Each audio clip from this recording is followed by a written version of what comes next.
2025-এ যে এসএলএসটি এক্সামটা হয়ে গেল, সেখানে ফ্রেশারদের সঙ্গে চরম বঞ্চনা করা হয়েছে। সেখানে 10 মার্ক ইন সার্ভিসদের এক্সট্রাভাবে পাইয়ে দেওয়ার একটা প্রচেষ্টা করেছে আগের সরকার। ফলে ফ্রেশাররা চরমভাবে বঞ্চিত হয়েছে। তাই আমাদের মূল দাবি 10 মার্ক তুলতে হবে। এখানে প্রশ্ন একটাই, ফ্রেশাররা যে পরিমাণ ডাক পেয়েছে বেশিরভাগই ক্যাটাগরিতে পেয়েছে। ফলে 9-10-এর ক্ষেত্রে যেটা হবে,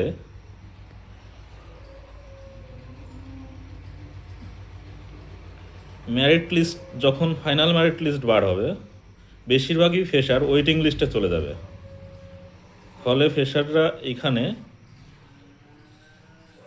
বেশিরভাগই বাদ পড়ে যাবে মূল প্যানেল থেকে, অর্থাৎ চাকরিটা তাদের হবে না।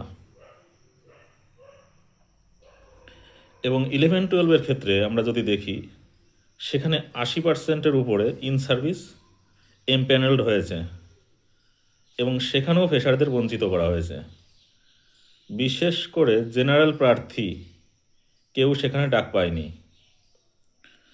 তাই আমাদের যারা ফ্রেশার সংগঠন রয়েছি, বিশেষ করে ফ্রেশার প্রার্থীর যারা রয়েছি, প্রত্যেকের বিধানসভায় বা অ্যাসেম্বলিতে যে ডেপুটেশন কর্মসূচি হচ্ছে সেখানে অংশ নিতে হবে এবং ডেপুটেশনের মাধ্যমে প্রত্যেককে তাদের দাবিগুলো রাখতে হবে, যাতে রিভাইস প্যানেলের মাধ্যমে 10 মার্ক বাদ দিয়ে